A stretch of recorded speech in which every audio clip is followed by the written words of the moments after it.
اگر آج تم اپنے علم کے مطابق عمل نہیں کرتے اور جو وقت گزر گیا اس سے نہیں سیکھتے، اپنی زندگی کو بہتر نہیں بناتے، تو جان لو قیامت کے دن تم یہ کہو گے کہ دنیا میں تقریباً 5 بلین سے زیادہ لوگ سوشل میڈیا پر ایکٹیو ہیں اور ایوریج 2.5 گھنٹے کا یوسیج ہے۔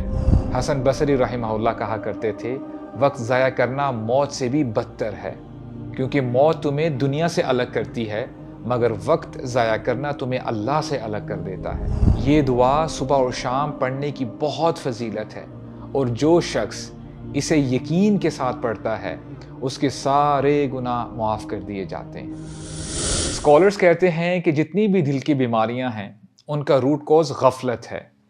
وہ شخص غافل ہے جو پرواہ نہیں کرتا ان کاموں کے بارے میں جن کے کرنے سے اس شخص کو دنیا میں بھی فائدہ ہوگا اور آخرت میں بھی۔ بندہ چاہے جتنا مرضی انٹلیکچوئل ہو یا سمجھدار ہو، اگر وہ اپنی صلاحیت کا فائدہ نہیں اٹھاتا، غور و فکر نہیں کرتا، تو یہ غفلت میں ڈوبا ہوا ہے۔ یہ وہ لوگ ہیں جن کے بارے میں اللہ تعالیٰ فرماتے ہیں کہ ان کے دل تو ہیں مگر سمجھتے نہیں، ان کی آنکھیں ہیں مگر دیکھتے نہیں، ان کے کان ہیں مگر سنتے نہیں۔ اولئک کالانعام، یہ لوگ چوپایوں کی طرح ہیں۔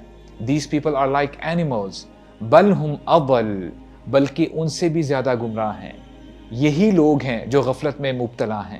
امام غزالی نے اپنے اسٹوڈنٹ کو کہا ایک دفعہ، اگر آج تم اپنے علم کے مطابق عمل نہیں کرتے اور جو وقت گزر گیا اس سے نہیں سیکھتے، اپنی زندگی کو بہتر نہیں بناتے، تو جان لو قیامت کے دن تم یہ کہو گے، اے ہمارے رب، آج ہم نے خوب دیکھ لیا اور خوب سن لیا، ہمیں ایک دفعہ دنیا میں واپس بھیج دیں تاکہ ہم نیک عمل کریں۔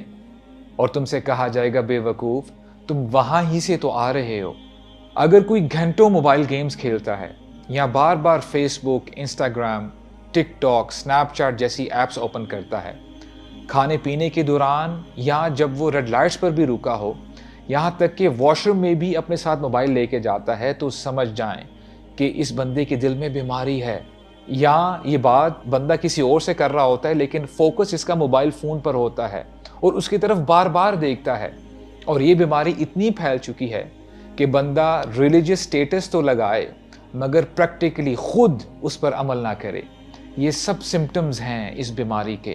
واشنگٹن پوسٹ میں ایک آرٹیکل پبلش ہوا تھا جس سے یہ پتا چلا کہ ٹین ایجرز تقریباً 9 گھنٹے آن لائن میڈیا یوز کرتے ہیں، جس میں میوزک بھی شامل ہے، اور 8 سے 12 سال کے بچے تقریباً 6 گھنٹے آن لائن میوزک یا ویڈیوز دیکھتے ہیں۔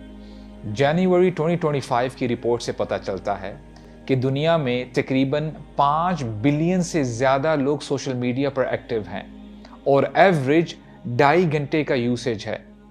اس کا مطلب ہے کہ ایک شخص اپنی قیمتی زندگی کے تقریباً 5 سال آن لائن میڈیا پر خرچ کرتا ہے۔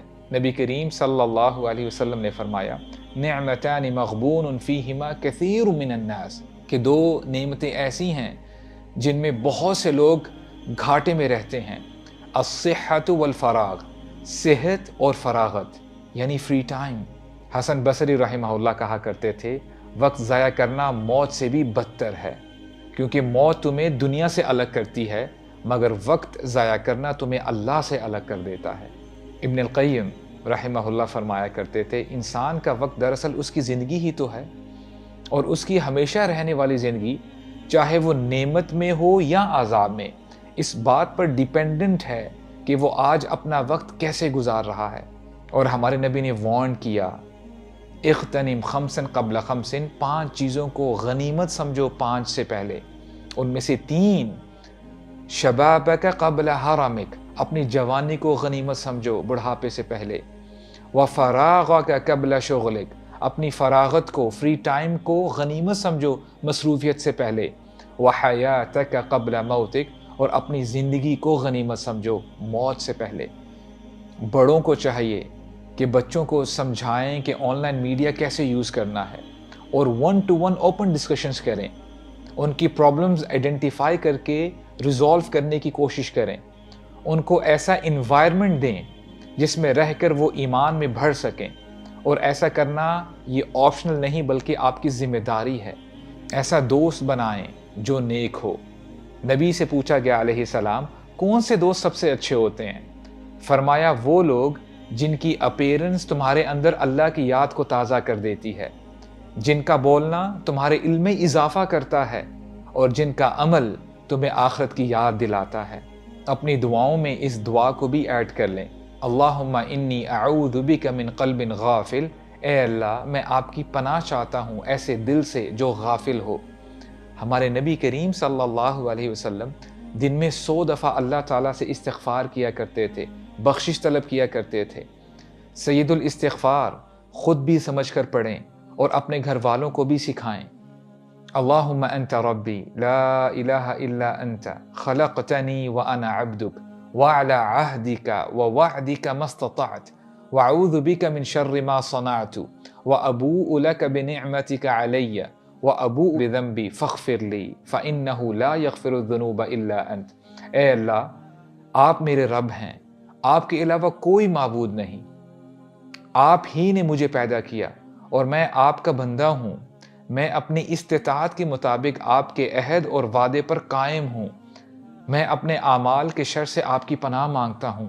میں آپ کے سامنے دی گئی نعمتوں کا اقرار کرتا ہوں کہ یہ ساری نعمتیں آپ ہی کی طرف سے ہیں، یہ سب کچھ آپ ہی نے عطا کیا ہے، اور میں اپنے گناہوں کا بھی اقرار کرتا ہوں۔ اے اللہ، مجھے معاف کر دیں، کیونکہ آپ کے سوا کوئی بھی گناہوں کو معاف نہیں کر سکتا۔ یہ دعا صبح اور شام پڑھنے کی بہت فضیلت ہے، اور جو شخص اسے یقین کے ساتھ پڑھتا ہے اس کے سارے گناہ معاف کر دیے جاتے ہیں۔